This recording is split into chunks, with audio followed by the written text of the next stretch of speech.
Hi guys, welcome back to my channel. Today I'm going to be testing out the Primark silicone sponges. So I'm just going to be showing you two like my base routine. So I'm just going to be showing you what primer I use, and then I'm going to be applying my foundation with these sponges and just seeing how they go.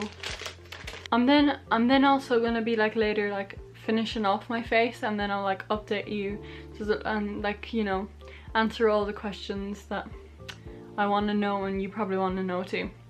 Like, does it look like it's been with like a normal, does it look normal, could I wear it outside, you know, those basic questions. So I'm just gonna jump right in. I've had a shower, I've moisturized my skin, put some lip balm on. The one that I used is this one right here. You're probably like well aware of this. It's just the normal Carmex.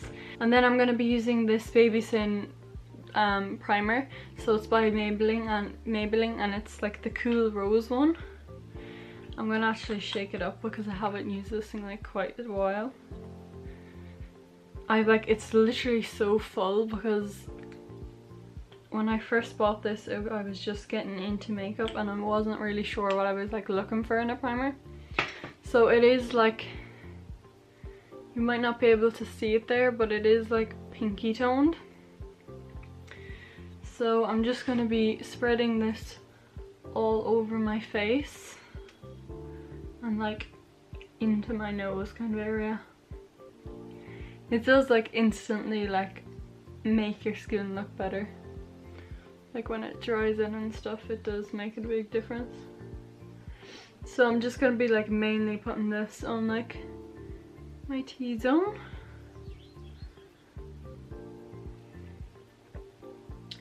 I do have really bad skin at the moment, so just try not to focus on that.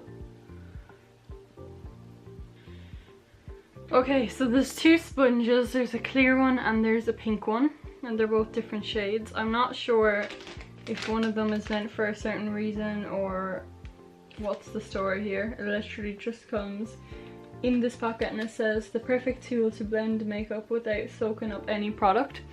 So I don't know, which one should we use? Should we use this one here so we can like see the foundation on it? I'm really like scared of how this is gonna go. Like, so I'm going to be using the Water Foundation by Tarte. This is the Rainforest of the Sea foundation. And I'm just going to be like dropping... What, should I drop it on my face and then blend it out? Yeah, I think I will, because that's how I like normally blend it. If I was doing it with a beauty blender, that's how I do it. So I'm just going to drip my face. I'm going to put like the normal amount on that I'd normally put on. I normally just like do it like this because after you've like touched primer, my hands are always so slippery my hands are always too slippery to like use the pump correctly. So I know some of you might be cringing right now. So about this is what I would normally be putting, like the amount of foundation I'd normally be putting on with my brush or with a beauty blender. So I'm just going to grab the clear one and spread it out. This feels disgusting, like spreading it out. So I could literally just touch my face like 3 times and I can already see that I have way too much product on.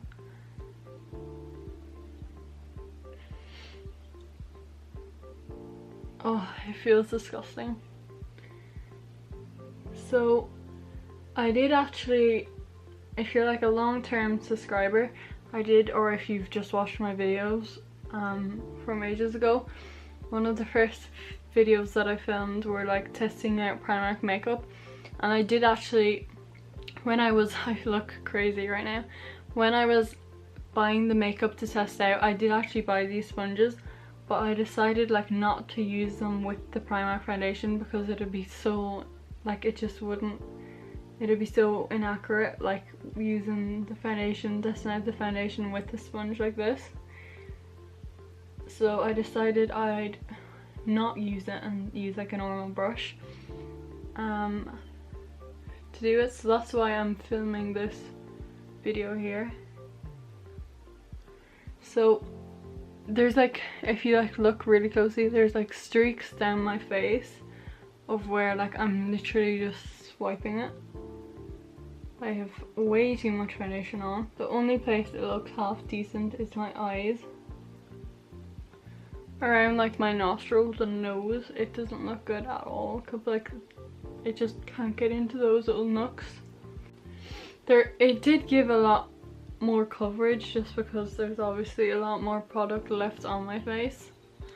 The actual sponge itself is like you can see all the product is on my face right now, like it's not taking up anything.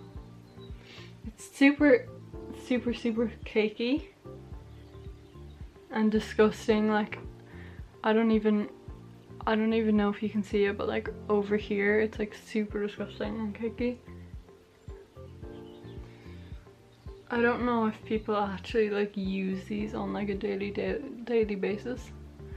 Like it would be good if you did like use it right and like you'd use the right amount of product and like got used to it, but I don't think I could get used to this feeling.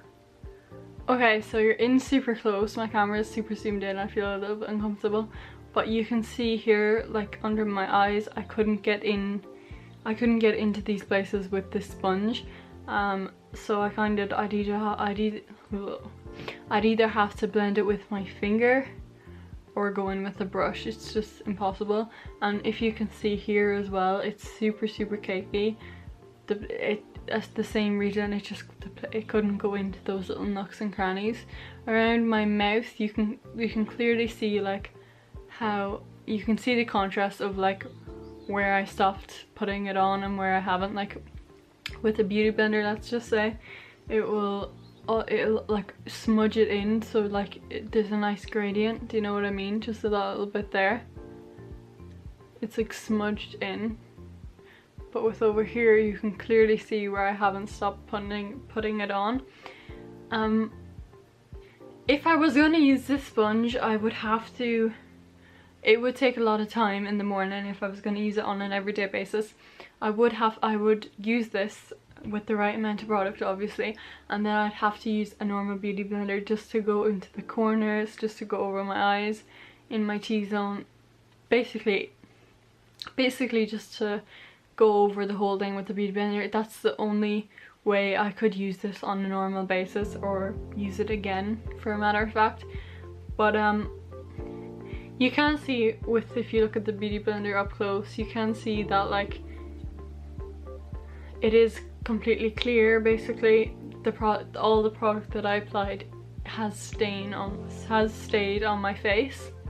So the difference with a beauty blender and without one, like it's taken longer to set obviously because there's more product on my face, but like if I dab my fingers you can kind of like see like where my foundation is coming off. So if you decided to put powder on that, you'd either have to wait so long until it's completely dry, or it was just gonna look cakey for the whole day. So yeah, I don't think I'm a big fan of that at all. I think I'll be putting them in the bin. I think I'll be sticking with my beauty blender. So thank you so much for watching. I hope you enjoyed this really simple quick video. I've had these for ages and I didn't even think of filming this video, but I thought it was just a fun little video just to put out there. So I hope you're having a nice day, and I'll see you soon with a brand new video. Bye guys!